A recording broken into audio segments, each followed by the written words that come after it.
Example কিছু math, সেগুলো তোমার বোর্ডের জন্য ইম্পর্টেন্ট ম্যাথ হতে পারে বা এমসিকিউর জন্য বা অ্যাডমিশনের জন্য কিছু শর্টকাট টেকনিক, সবগুলো শিখিয়ে দেওয়া হয়েছিল।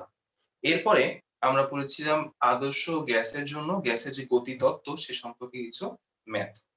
এই সবগুলো ম্যাথ যখন শেষ করে ফেলেছিলাম, আমি বলেছিলাম যে এরপরে আমরা একদম চ্যাপ্টারের লাস্ট টপিকে ঢুকবো। সেই টপিকটা হচ্ছে জলীয় বাষ্প এবং বাষ্পচাপ, এটা নিয়ে।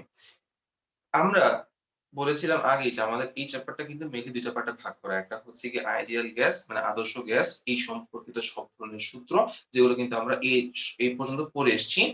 এর সঙ্গে কিন্তু তোমার গ্যাসের গতি তত্ত্ব এই প্রশ্নটুকুও ইনক্লুডেড, অর্থাৎ আদর্শ গ্যাস সম্পর্কিত তোমার বয়েলের সূত্র, চার্লসের সূত্র, অ্যাভোগাড্রোর সূত্র থেকে শুরু করে গ্যাসের গতিতত্ত্বের সূত্রগুলো ছিল তোমার কি ছিল জানো, 3/2 nRT, তারপর তোমার √3RT/m, এই সবগুলো সূত্র কম্বিনেশন করে কিন্তু বিভিন্ন ধরনের mathematical formula base creative question বোর্ডে চলে আসতে পারে। এটা হচ্ছে কি একটা সাইড। অন্য একটা সাইড হচ্ছে বাষ্পচাপ সম্পর্কিত, শিশিরাঙ্ক সম্পর্কিত ম্যাথ, যে ম্যাথ আজকে আমরা করা শুরু করব, এবং এটা মোটামুটি একই টাইপের ম্যাথ, এজন্য হচ্ছে কি একদিন শেষ করা সম্ভব হবে বলে মনে করছি। মনে রাখবে এই চ্যাপ্টার থেকে কোশ্চেন কিন্তু দুই জায়গা থেকে আসতে পারে। একটা হচ্ছে কি আদর্শ গ্যাস সম্পর্কিত ম্যাথ থেকে আসতে পারে, অথবা শিশিরাঙ্ক সম্পর্কিত ম্যাথ থেকে আসতে পারে। আদর্শ গ্যাস সম্পর্কিত ম্যাথ যদি আসে, এখানে কিন্তু অনেকগুলো সূত্র আছে, ছোট ছোট সূত্র, সহজ সূত্র, কিন্তু নাম্বার বেশি, অনেকগুলো সূত্র। কিন্তু শিশিরাঙ্ক থেকে যদি ম্যাথ আসে, এখানে শুধু একটাই মাত্র সূত্র আছে, একটাই মাত্র মেইন সূত্র আছে, এবং সূত্রটা খুবই সিম্পল একটা সূত্র। এবং এখান থেকে আসলে যদি কোশ্চেন আসেও, একই টাইপের কোশ্চেনই আসবে, এখান থেকে তেমন কোনো ভাবে টুইস্ট করার কোনো স্কোপ নেই। যে কারণে তোমরা খুব আস্তে আস্তে খুব মনোযোগ দিয়ে করবে, কারণ এটা কিন্তু আমি আর রিক্যাপ করছি না। সো আমার সঙ্গেই থেকো। আচ্ছা, দেরি না করে আমরা শুরু করে দিই। আজকের টপিক যেটা ছিল সেটা হচ্ছে গিয়ে, প্রথম টপিকের নামটা হচ্ছে, একটু দেখি বলি, প্রথম টপিকের নামটা আমি বলবো হচ্ছে, আচ্ছা আমি আগে মেইন টপিক শুরু করার একটা কথা বলে দিই। সেটা হচ্ছে, আমি তো জিজ্ঞেস করি, তোমরা কি আমার কথা শুনতে পাচ্ছ? সবাই যা যা আছো এখানে, মনে হয় দুইজন আছো সম্ভব। তোমরা যদি আমার কথা শুনতে পারো ক্লিয়ারলি, তাহলে একটু রেসপন্স করো যে তোমার কথা শুনতে পাচ্ছ। আমি ইন দ্য মিন টাইম একটা টপিক এর নাম লিখে দিই। জি ভাইয়া, শোনা যাচ্ছে। Thank you.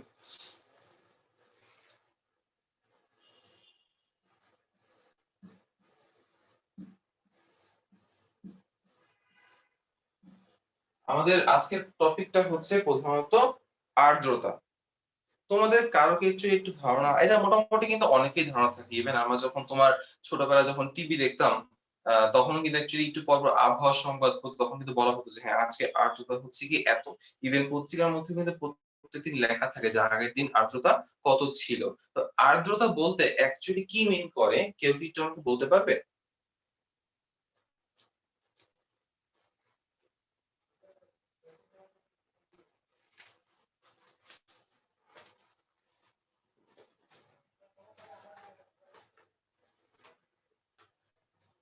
এনিওয়ান?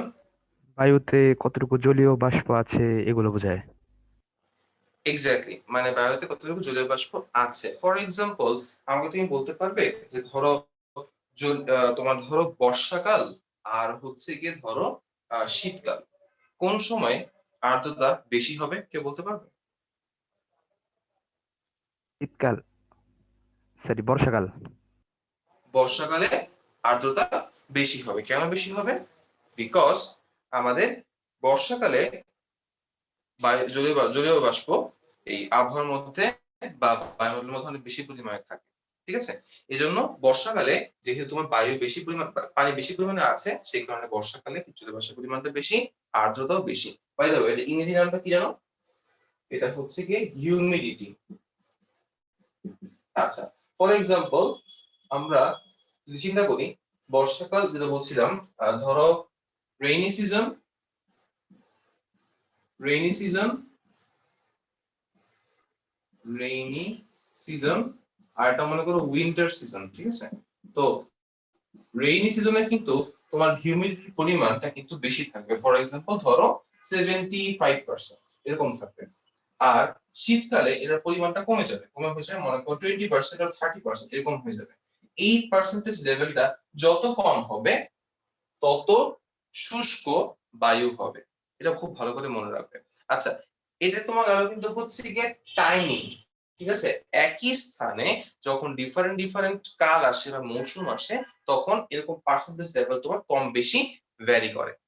আচ্ছা, এবার আমরা একটু প্লেসটাকে পাল্টাই দিই। মনে করো বাংলাদেশের মধ্যেই, ধরো কথার কথা চিটাগং এবং, আমি জানি তোমাকে কোথায় আছো, চিটাগং এবং ঢাকা, তোমাকে কি বলতে পারবে একই দিনে, মনে করো জুন মাসে একই দিনে ঢাকায় হিউমিডিটি বেশি থাকবে নাকি চিটাগং বেশি থাকবে? চিটাগাঙে। চিটাগং বেশি থাকবে। আচ্ছা, কেন? আমার তো কাল তো মনে করো সেম, জুন মাস তোমার কি মোটামুটি হবে বর্ষাকালের দিকেই হয়, তাই না? কিন্তু কাল তো আমার সেম মোটামুটি, তাহলে কেন আমার বেশি থাকবে? সমুদ্রর কাছে তাই। এক্স্যাক্টলি, সমুদ্রের কাছে, সো পানির সোর্সের কাছে আছে, ঠিক আছে? যে কারণে যখন তোমার সূর্যের তাপে সব ধরনের পানি বাষ্পীভূত হয়ে তোমার বায়ুমণ্ডলে মিশছে, তখন চিটাগাং যেহেতু সমুদ্রের কাছে, যে কারণে বেশিরভাগ জলীয়বাষ্প কিন্তু তোমার চিটাগাং এর আবহাওয়ায় কিন্তু ফিল আপ করে ফেলছে, যে কারণে চিটাগাং এ একই দিনে বর্ষাকাল হোক বা শীতকাল হোক, চিটাগাং এ তোমার কিন্তু জলীয়বাষ্পের পরিমাণটা বেশি হবে। আর ঢাকা শহরে কিন্তু যেহেতু কোনো তেমন সাগর তো নেই, নদীও আসলে খুব ছোট ছোট নদ, যে কারণে হচ্ছে কি এখানে জলীয়বাষ্পের পরিমাণটা অনেক কম থাকবে। So in a certain day, ঢাকাতে ঢাকাতে ধরো, ধরলাম হচ্ছে কি বর্ষাকাল চিন্তা করছি আমি, ঢাকাতে মনে করো হবে হচ্ছে কথা কথা 60%, আর চিটাগং এ চিটাগং এ তোমার হবে হচ্ছে গিয়ে ধরে নাও কথা কথা 80%। খেয়াল করে দেখো, আমি উপরে যে দুটো লাইন লিখলাম, এই দুটো লাইন কিন্তু তোমার আসলে একই জায়গা বা টাইম ডিফারেন্ট, এটাকে মিন করছে। আর নিচে যে দুটো লাইন লিখলাম, এই দুটো লাইন কিন্তু তোমার কি মিন করছে, একই টাইম ডিফারেন্ট জায়গা মিন করছে। অর্থাৎ জলীয়বাষ্প কিন্তু বা আর্দ্রতা কিন্তু সময়ের সঙ্গে সঙ্গে পাল্টায়, আবার স্থানের সঙ্গে সঙ্গেও পাল্টায়।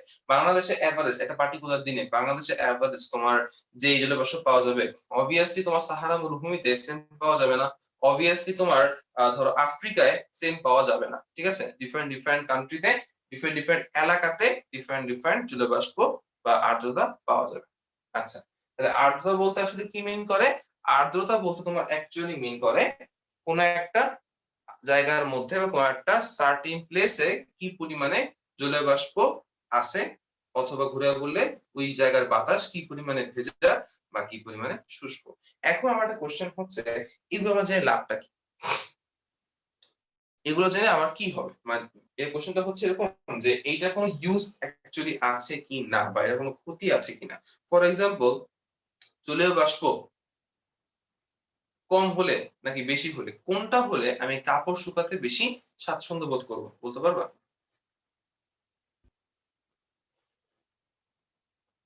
জলীয় বাষ্প এই যে, কম হলে কাপড় তাড়াতাড়ি শুকায়। এক্স্যাক্টলি, সো যে কারণে একই দিনে আমার কিন্তু চিটাগাং থেকে ঢাকায় কাপড় কিন্তু খুব তাড়াতাড়ি শুকাবে, চিটাগাং কম শুকাবে। আবার একই রিজনে বলতে পারি, বর্ষাকালে আমার খুব কাপড় খুব কম, মানে কি বলবো, শুকায়, আস্তে আস্তে শুকায়। আর শীতকালে খুব তাড়াতাড়ি শুকায় যায়, ঠিক আছে? আচ্ছা, আরেকটা কোশ্চেন, সেটা হচ্ছে গরমকালে আমি ঢাকায় বসে বেশি স্বস্তি ফিল করব নাকি চিটাগাং চিটাগাং বসে বেশি স্বস্তি ফিল করব? ধরো আমার এসি নেই, আমি ঠান্ডা খোলা জায়গার মধ্যে বসে আছি, ফ্যান ছেড়ে দিছি। কোশ্চেনটা হচ্ছে কি, আমি গরমকালে ঢাকায় বসে ফ্যান ছেড়ে বেশি স্বস্তি পাবো নাকি চিটাগাং এ বসে বেশি স্বস্তি পাবো? ঢাকায়। বিকজ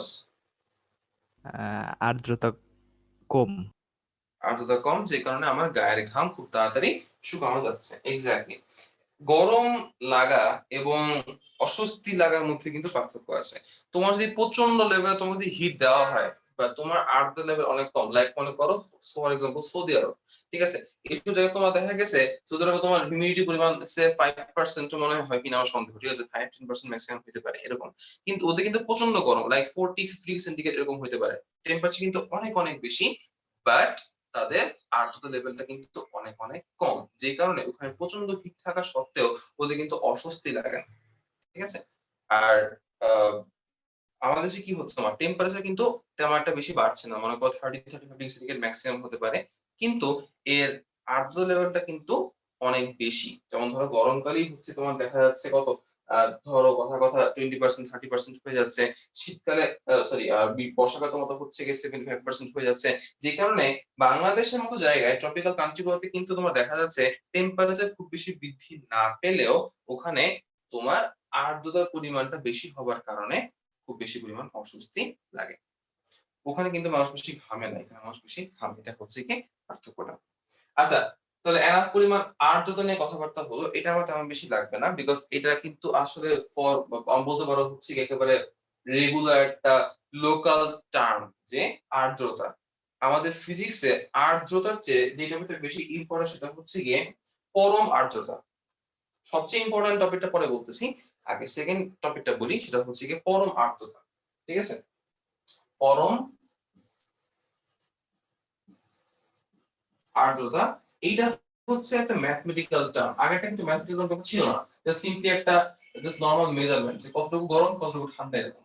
বাট পরম আর্দ্রতা হচ্ছে একটা ম্যাথমেটিক্যাল মেজারমেন্ট। সেটা কি রকম, সেটা হচ্ছে কোন একটা স্থানের বায়ুমণ্ডলে প্রতি 1 মিটার কিউব বা 1 ঘন আয়তন জায়গার মধ্যে অ্যাকচুয়ালি কত পরিমাণ কত ভর জলীয় বাষ্প আছে, সেটাই হচ্ছে তোমার পরম আর্দ্রতা।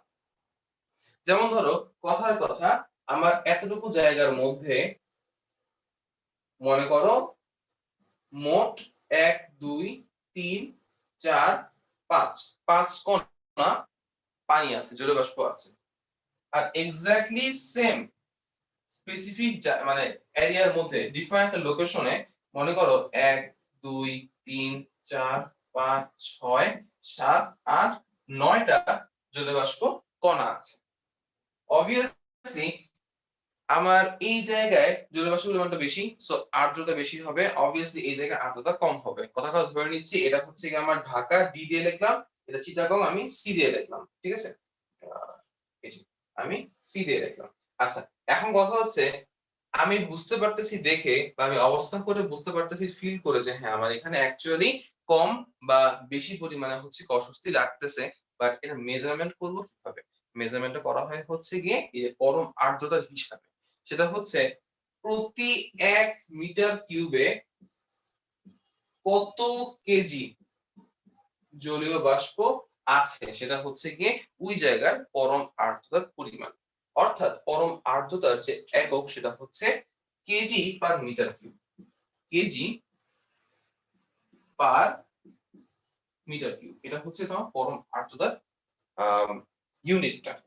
আচ্ছা, এখন একটা কোশ্চেন প্রায়শই তোমার পরীক্ষায় চলে আসে, সেটা হচ্ছে ধরো কোন একটা স্থানের কোন একটা এলাকার পরম আর্দ্রতা এর পরিমাণ 10 কেজি পার মিটার কিউব। এইটার মিনিং কি কেউ বলতে পারবা? যে কোন একটা স্থানের পরম আর্দ্রতার পরিমাণ 10 কেজি পার মিটার কিউব বলতে কি বুঝবো? 2 মার্কের কোশ্চেন, কেউ বলতে পারবা?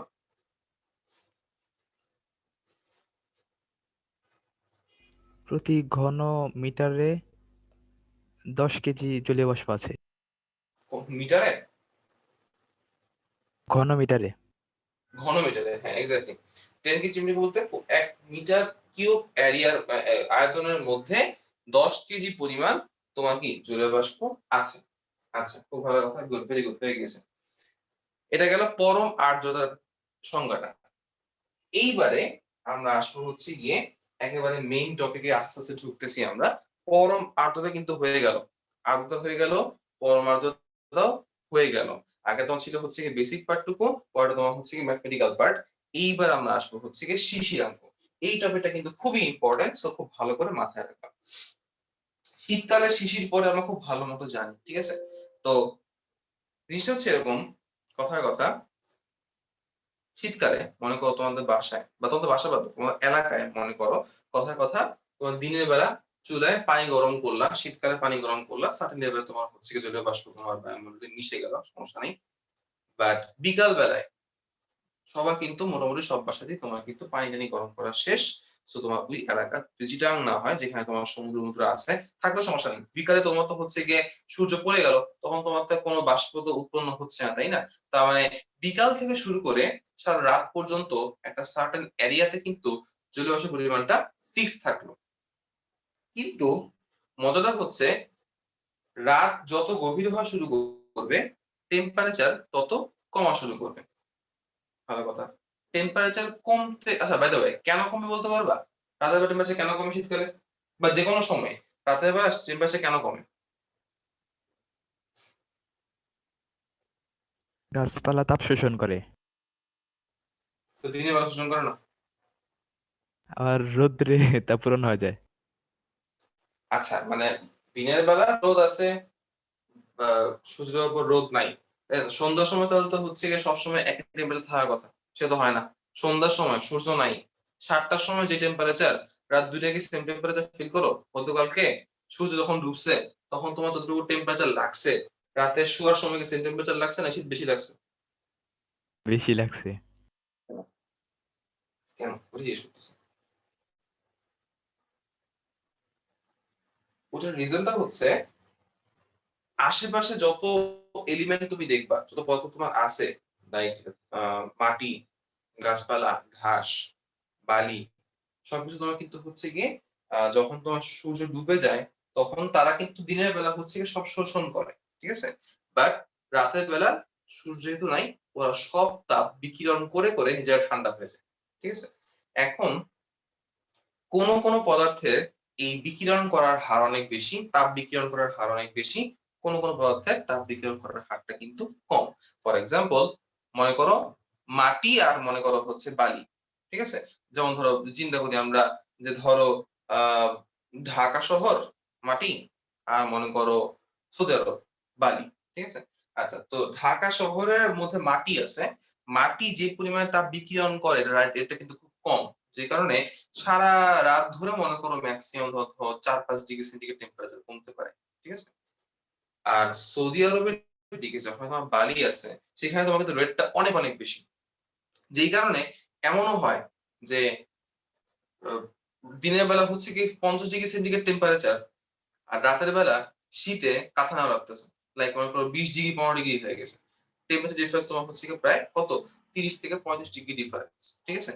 আর আমাদের এখানে কি হচ্ছে, বাংলাদেশে ম্যাক্সিমাম তোমার 8 ডিগ্রি 10 ডিগ্রি ডিফারেন্স হতে পারে, বাট ওইখানে তোমার কত হচ্ছে, প্রায় 30 ডিগ্রি ডিফারেন্স হয়ে যাচ্ছে। এই ডিফারেন্সটা কেন? বিকজ আমাদের এখানে কিন্তু বালি তেমন নাই, সি বিচ বাদ দিলে বালি তেমন নাই, আমাদের কিন্তু সব মাটি। আর ওখানে তোমার কিন্তু মাটি তেমন নাই, বেশি হচ্ছে বালি। ডিফারেন্ট ডিফারেন্ট পদার্থ যেহেতু ডিফারেন্ট ডিফারেন্ট রেটে এই তাপ বিকিরণ করে ঠান্ডা হচ্ছে, এই জন্য তোমার কিন্তু ডিফারেন্ট ডিফারেন্ট কান্ট্রিতে ডিফারেন্ট ডিফারেন্ট প্লেসে টেম্পারেচার ড্রপটা ডিফারেন্ট হচ্ছে। আচ্ছা, তো এই প্রসঙ্গে একটা কথা বলে ফেলি, সেটা হচ্ছে চিটাগং এর দিকে কিন্তু আহ যেটা বলতেছি আমি একটু ভেরিফাই করলাম, তেমন একটা বেশি শীত লাগার কথা না, ঠিক আছে, শীতকালে। বিকজ পানি মানে সি বিচ যেটা, মানে আই মিন সি যেটা, সি বিচ না, সি যেটা বলছি, পানি কিন্তু অত বেশি পরিমাণে তোমার তাপ বিকিরণ করে না। সো সারাটা দিন ধরে সে আস্তে আস্তে গ্র্যাজুয়ালি গরম হয়, সূর্য ডোবার পরে সে আস্তে আস্তে গ্র্যাজুয়ালি তাপ ছেড়ে দেয়, আস্তে আস্তে ছাড়ে, বিকিরণ করার হারটা কিন্তু অনেক কম, যে কারণে একেবারে রাতের দিকেও সে একটু হলেও গরম থাকে, সো তার টেম্পারেচার ড্রপ হওয়ার পরিমাণটা অনেক কম, যে কারণে আসলে এত বেশি টেম্পারেচার ড্রপ করে না। সো আলটিমেটলি দিন শেষে বা রাত শেষে এত বেশি ঠান্ডাও পড়ে না। শীত পড়ে বাট অত বেশি পরিমাণ রাজশাহী বা ঢাকার মতো অত বেশি শীত পড়ার কথা না, ঠিক আছে? যদি কেউ থাকো যেটা আমি একটু একটু বললো ঠিক বুঝতে ভুল বুঝছি। আচ্ছা, তাহলে এইবার আমি যে কারণে কথাগুলো বলতেছিলাম টপিকের নাম হচ্ছে শিশিরাঙ্ক। আমরা শিশির কি ভালো মতোই জানি, শিশিরাঙ্ক কি, এটা হচ্ছে কোশ্চেন।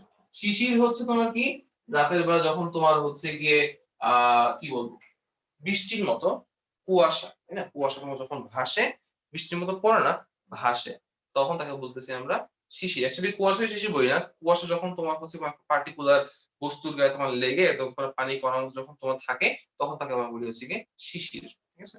আচ্ছা, এখন এই শিশিরটা কেন উৎপন্ন হচ্ছে, এটা হচ্ছে আমার কথা, যে সন্ধ্যার পর থেকে রাত পর্যন্ত বা দিনের বেলা যখন চুলা তুমি জ্বালাচ্ছ তার আগ পর্যন্ত তোমার এলাকায় কিন্তু আর নতুন করে গিয়েও তেমন বেশি পরিমাণে জলীয় বাষ্প কিন্তু অ্যাড করতেছে না, রাতের বেলা গোসল করে ডিফারেন্ট কথা।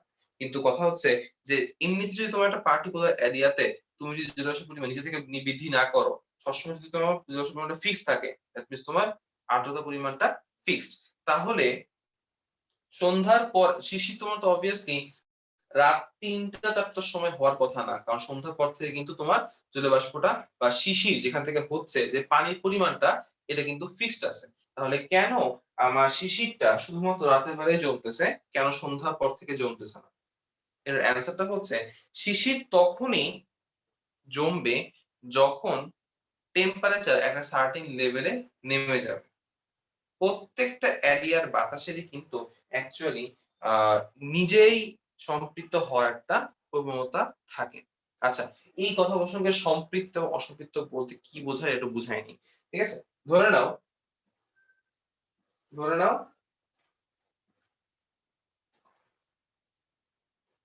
এইটা হচ্ছে একটা সার্টেন এরিয়া।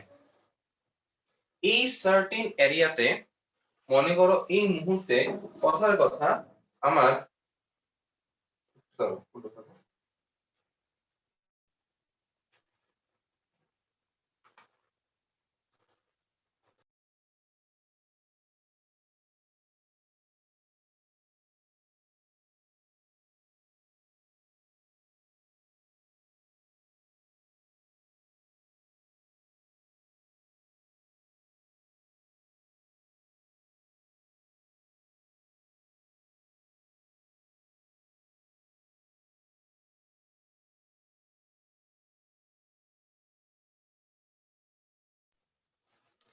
আচ্ছা, যেটা বলছিলাম, হ্যাঁ, শিশিরাঙ্কটা হচ্ছে আমি যেটা বলছিলাম সম্পৃক্ত এবং অসম্পৃক্ত। ধরে নাও এটা হচ্ছে একটা সার্টেন এরিয়া। এই সার্টেন এরিয়াতে মনে করো মোট কথা কথা এক্সাম্পল আসলে অবভিয়াসলি এত কম হবে না, বাট তাও বলছি, ধরে নাও কথা কথা এই মুহূর্তে এখানে ধরো 4টা ফোঁটা বা 4টা কণা পানি আছে। ঠিক আছে, আমি কণা দিয়ে মিন করতেছি, বাট অ্যাকচুয়ালি কিন্তু গ্রাম পার মিটার কিউব বা kilogram per metre cube measurement করা হবে, বাট স্টিল এমনি বলতেছি। ধরে নাও এই এরিয়াতে মানে মোট 4 ফোঁটা পানি আছে।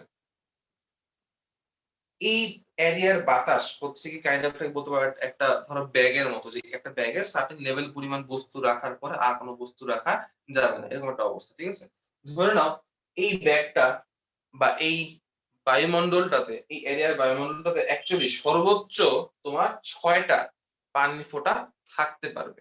ঠিক আছে, সর্বোচ্চ 6টা থাকতে পারবে। সো আমি যদি এখানে আরেকটা ডিফারেন্ট কালার ড্র করি, যেমন ধরো আমি যদি এটাতে ড্র করি, ধরো এখানে মোট আরো যদি কেউ 2টা, এ একটা আর হচ্ছে এই একটা, এই 2টা এক্সট্রা পরিমাণ এখানে দিয়ে দেয়, তাহলে এই জায়গাটা তোমার কিন্তু ফিল আপ হয়ে যাবে। আর কোনো পরিমাণ বাতাসের মধ্যে কিন্তু আর কোনো পরিমাণ পানির কণা এখানে আর দেওয়া যাবে না। ঠিক আছে? আচ্ছা, এর মানেটা কি মিন করতেছি, যতক্ষণ পর্যন্ত আমি এই 2 ফোঁটা পানি এখানে অ্যাড করি নাই, অর্থাৎ ওর ক্যাপাসিটি হচ্ছে গিয়ে 6 ফোঁটা পানি কণা ধরতে পারা, কিন্তু আজ তোমার হচ্ছে কিন্তু 4 ফোঁটা, এটাকে তোমার বলা হয় হচ্ছে গিয়ে অসম্পৃক্ত বায়ু। ঠিক আছে, যে বায়ু অ্যাকচুয়ালি অনেক বেশি পরিমাণ তোমার পানি ধরে রাখতে পারবে, কিন্তু তুমি তাকে দিছো কম পরিমাণ পানি, তখন আমি বলবো সেই বায়ুটা হচ্ছে কি অসম্পৃক্ত বায়ু, অর্থাৎ সে পানি দিয়ে সম্পৃক্ত হয় নাই। এবং ওই বাতাসটা যে পরিমাণ চাপ দিবে তাকে বলা হবে অসম্পৃক্ত বাষ্পচাপ। এবার তুমি যখন 2 ফোঁটা এক্সট্রা দিয়ে দিলা, তখন কিন্তু সে সম্পৃক্ত হয়ে গেল, অর্থাৎ তার যে ক্যাপাসিটি আছে তুমি তাকে এক্স্যাক্টলি তার ক্যাপাসিটির সমপরিমাণ পানি তাকে দিয়ে দিছো, যে কারণে তখন সে কিন্তু ফিল আপ হয়ে গেল, তখন সেটাকে বলা হবে সম্পৃক্ত বায়ু। এবং এই সম্পৃক্ত অবস্থায় বাতাস যে পরিমাণে চাপ দিচ্ছে ওইখানে যে বায়ুমণ্ডল বা ওখানে পানির যে চাপ দিচ্ছে তাকে বলা হচ্ছে সম্পৃক্ত বাষ্পচাপ। তাহলে সম্পৃক্ত এবং অসম্পৃক্ত এটা মনে হয় বুঝতে পারছো। অসম্পৃক্ত মানে হচ্ছে কি এখন সে ফিল আপ হয় নাই, আর সম্পৃক্ত মানে হচ্ছে কি সে কিন্তু ফিল আপ হয়ে গেছে। আচ্ছা, এখন এইটা গেল হচ্ছে কি আমি পানি দিচ্ছি কি দিচ্ছি না এটার উপর বেস করে। কিন্তু কথা হচ্ছে এই যে আমি তোমাকে বললাম একটা এরিয়াতে ধরে নেওয়া কথা কথা মোট 6টা পানির কণা সে ধরতে পারে ম্যাক্সিমাম, এই যে তার ম্যাক্সিমাম ক্যাপাবিলিটি, তার ধরে রাখার যে ক্ষমতা, এই ক্ষমতাটা কিন্তু টাইমের উপর ডিপেন্ড, সরি টাইম না, টেম্পারেচারের উপর ডিপেন্ডেন্ট। টেম্পারেচার যত তুমি বৃদ্ধি করবা তত বেশি পরিমাণে সে হচ্ছে পানি নিতে পারবে। টেম্পারেচার যত কমায় ফেলবা তত তার ক্যাপাসিটি কমে যাবে, ঠিক আছে? সেভাবে তুমি ডিফাইন করো যে ক্যাপাসিটি, মনে করো এভাবে লিখলাম, আমি অন্য কালার ইউজ করি, এই কালারটা অবশ্যই বেশি হালকা মনে হচ্ছে, মুছে দিই। এভাবে ডিফাইন করি যে capacity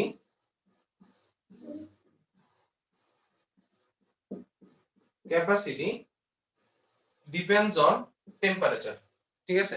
capacity depends on temperature. তুমি যদি টেম্পারেচারটাকে বাড়ায় দাও ক্যাপাসিটি বৃদ্ধি পাবে, টেম্পারেচার কমায় দাও ক্যাপাসিটি কমে যাবে।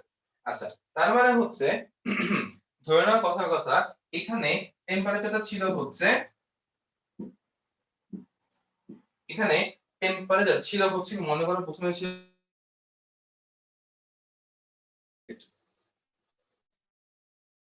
ক্যাপাসিটি হচ্ছে কি ধরে নাও 6টা পানির ফোঁটা। যদি এখন টেম্পারেচার বেড়ে গিয়ে হয়ে যায় হচ্ছে কি 40 ডিগ্রি সেন্টিগ্রেড, তার মানে তার কিন্তু এখন ক্যাপাসিটি বেড়ে যাবে। বেড়ে মনে করো হইলো হচ্ছে কথা কথা ধরো 10টা, ঠিক আছে? আচ্ছা, তার মানে তুমি এখন চিন্তা করো যে টেম্পারেচার যত বেশি বাড়তেছে তত কিন্তু অ্যাকচুয়ালি তার ক্যাপাসিটি কি হচ্ছে, বৃদ্ধি পাচ্ছে। তার মানে উল্টা কাহিনী চিন্তা করি, 40 ডিগ্রি জন্য যদি তার ক্যাপাসিটি 10টা, 30 জনের কিন্তু ক্যাপাসিটি 6টা হয়ে গেছে। অবভিয়াসলি একটা সার্টেন টেম্পারেচার পাওয়া যাবে যেই টেম্পারেচারে তার এই মুহূর্তে যেই পরিমাণে পানির কণা তার মধ্যে অবস্থান করতেছে সে ওই পরিমাণ ক্যাপাসিটিতেই চলে আসবে, অর্থাৎ তখন সে নিজেই সম্পৃক্ত হয়ে যাবে, অসম্পৃক্ত থেকে সম্পৃক্ত হয়ে যাবে। ফর এক্সাম্পল এখানে তা কিন্তু এই ধরনের নাই, 4টা আছে। তো ধরে নাও যখন 26 ডিগ্রি সেন্টিগ্রেড তখন তার ক্যাপাসিটি হয়ে গেল হচ্ছে কি 4টা, তার আছেও 4টা, ক্যাপাসিটিও কিন্তু কি 4টা। এই যে টেম্পারেচার, যেই টেম্পারেচারে একটা নির্দিষ্ট জায়গার বায়ুমণ্ডল তার ভেতরে অবস্থান করা জলীয় বাষ্প দ্বারাই সম্পৃক্ত হয়ে যায়, সেই টেম্পারেচারকে বলা হয় ওই এলাকার শিশিরাঙ্ক। ফর এক্সাম্পল এখানে 26 ডিগ্রি সেন্টিগ্রেড তোমার হচ্ছে গিয়ে শিশিরাঙ্ক, এটাকে থিটা দিয়ে প্রকাশ করা হয়, থিটা। এবার বলো এই পর্যন্ত বুঝতে পারছি কিনা, এই পর্যন্ত ক্লিয়ার? আচ্ছা ভাইয়া, তাপমাত্রা বাড়ালে তো পদার্থের প্রসারণ ঘটে, তাহলে ক্যাপাসিটি কিভাবে বাড়ে? তাপমাত্রা বাড়ালে কি হয়? পদার্থের প্রসারণ ঘটে, তো তাহলে ক্যাপাসিটি কিভাবে মানে বৃদ্ধি পায়? ও, তাপমাত্রা বাড়লে ক্যাপাসিটি কেন বাড়তেছে? আচ্ছা, এটা হচ্ছে এরকম যে এভাবে চিন্তা করো, ধরে নাও যখন তাপমাত্রা কম, এটা 100% অ্যাকচুয়াল রিজন কিনা জানি না, বা তোমাকে আমি এভাবে এক্সপ্লেইন করি যে ধরে নাও কথা কথা তাপমাত্রা যখন কম তখন বাতাসের কণাগুলো কি মোটামুটি কাছাকাছি লেভেল থাকে না, মোটামুটি কিন্তু ডিসটেন্স একটু কম থাকে। সো দুইটা বাতাসের কণা ওদের মাঝখানে ডিসটেন্সটা কিন্তু একটু কম, যে কারণে ওদের মধ্যে মনে করো একটা পানি কণা ভিতরে ঢুকে বসে থাকতে পারবে। এখন যদি তুমি টেম্পারেচারটাকে বাড়ায় দাও তাহলে ওদের মধ্যে ডিসটেন্স কি বেশি বেড়ে যাবে না, জায়গাটা কি আরো বেশি বড় হয়ে যাবে না? সো ওদের মাঝখানে যে গর্তটা আছে সেই গর্ত তোমার কি আগের থেকে বেশি বৃদ্ধি পেয়ে যাবে না? আগে মনে করো ওই গর্তের মধ্যে খালি একটা পানি কণা ঢুকতে পারতো, কিন্তু এখন ডিসটেন্স যেহেতু অনেক বেশি বড় হয়ে গেছে, তাহলে এখন মনে করো একটা না হয় দুইটা বা তিনটা পানি কণা এক্সট্রা ঢুকতে পারতেছে। তো তার মানে তোমার কি ওর ক্যাপাসিটি বেড়ে যাচ্ছে না? জি ভাই। বুঝতে পারছো? আচ্ছা, তো এই জন্য তোমার ক্যাপাসিটি টেম্পারেচারের উপর ডিপেন্ডেন্ট, এবং ক্যাপাসিটি টেম্পারেচার কমতে কমতে যেই টেম্পারেচার আসে একটা সার্টেন লেভেলের সার্টেন এলাকার বাতাস তার ভেতরে বিদ্যমান জলীয় বাষ্প দ্বারাই সম্পৃক্ত হয়ে যাচ্ছে, সেই টেম্পারেচারকে আমরা বলা হয় হচ্ছে গিয়ে ওই এলাকার শিশিরাঙ্ক, যাকে আমরা থিটা দিয়ে প্রকাশ করব। তাহলে শিশিরাঙ্ক বলতে অ্যাকচুয়ালি কি মিন করে আমাকে বুঝতে পারছি? যদি আমরা বুঝে থাকি তাহলে পরের টপিকে যাব, না হলে আর বলো আমি বুঝাই দিই, কারণ এই টপিকটা কিন্তু মোস্ট ইম্পর্টেন্ট, শিশিরাঙ্কটা থেকে কিন্তু কোশ্চেনটা আসে। সো আবার একটু বলো বুঝতে পারছো কিনা। একবার একটু রিক্যাপ করেন। আচ্ছা, জিনিসটা হচ্ছে যে আমরা জানি একটা সার্টেন এলাকার বায়ুমণ্ডলের মধ্যে অবভিয়াসলি কখনো জিরো না, অবভিয়াসলি কিছু পরিমাণ হলেও তোমার কিন্তু পানি থাকবে। ধরে নিচ্ছি আমার এখানে 4 ফোঁটা পানি আছে, এবং আমি ধরে নিচ্ছি এটা যে আমার এই বায়ুমণ্ডল ম্যাক্সিমাম তোমার 6 ফোঁটা এই মুহূর্তে 30 ডিগ্রি সেন্টিগ্রেড টেম্পারেচার এই মুহূর্তে সে ম্যাক্সিমাম 6 ফোঁটা পানি কণা ধরে রাখতে পারে। তো এখন কথায় কথায় আমি তোমাকে বলতেছি যে টেম্পারেচার ক্যাপাসিটি টেম্পারেচার উপর ডিপেন্ডেন্ট। সো টেম্পারেচার যদি বাড়াই দেই তাহলে ক্যাপাসিটি তোমার বেড়ে যাবে। টেম্পারেচার যদি কমাই দেই ক্যাপাসিটি তোমার কমে যাবে। তাহলে আমার এখন ওর ক্যাপাসিটি হচ্ছে গিয়ে 6 ডিগ্রি 6টা পানির কণা। সো আমার আছে কিন্তু 4টা পানির কণা। সো আমি যখন টেম্পারেচার কমায় থাকি আমি অবভিয়াসলি এমন কোন টেম্পারেচার পাবো যেই টেম্পারেচারে নামতে নামতে ওর ক্যাপাসিটি 6 থেকে কমে 4 হয়ে যাবে। দ্যাট মিন্স ওর অ্যাকচুয়ালি এই মুহূর্তে যে পরিমাণ পানির কণা আছে ওটা কিন্তু সেই পরিমাণ পানি কণাতেই সম্পৃক্ত হয়ে যাবে। সো এর ফলে সে কিন্তু আর কোনো এক্সট্রা পরিমাণ পানি কণা আর নিতে পারবে না। সে কিন্তু 30 ডিগ্রি সেন্টিগ্রেডে কিন্তু সে আরো 2টা পানি কণা নিতে পারতো, কিন্তু এখন সেটা করতে পারবে না। সে এখন এই মুহূর্তে 4টা পানি কণা আছে, সে 26 ডিগ্রি সেন্টিগ্রেডে সেই 4টা পানি কণাতেই সম্পৃক্ত হয়ে যাবে। তার মানে হচ্ছে গিয়ে আমার এই এক্সাম্পলে 26 ডিগ্রি সেন্টিগ্রেড এটা হচ্ছে গিয়ে এই এলাকার শিশিরাঙ্ক। এটার ফিজিক্যাল মিনিংটা কি? এটার ফিজিক্যাল মিনিং হচ্ছে মনে করো সূর্য ডুবলো, যখন সূর্য ডুবছে সেই মোমেন্টে বিকাল বেলা মনে করো 6টার সময় টেম্পারেচার তোমার হচ্ছে গিয়ে ধরো 29 ডিগ্রি সেন্টিগ্রেড, ঠিক আছে? তারপরে 5 ঘন্টায় টেম্পারেচার কমতে কমতে মনে করো 27 ডিগ্রি সেন্টিগ্রেড হইলো, ঠিক আছে? সো 11টার সময় তোমার কিন্তু 27 ডিগ্রি সেন্টিগ্রেড হইছে।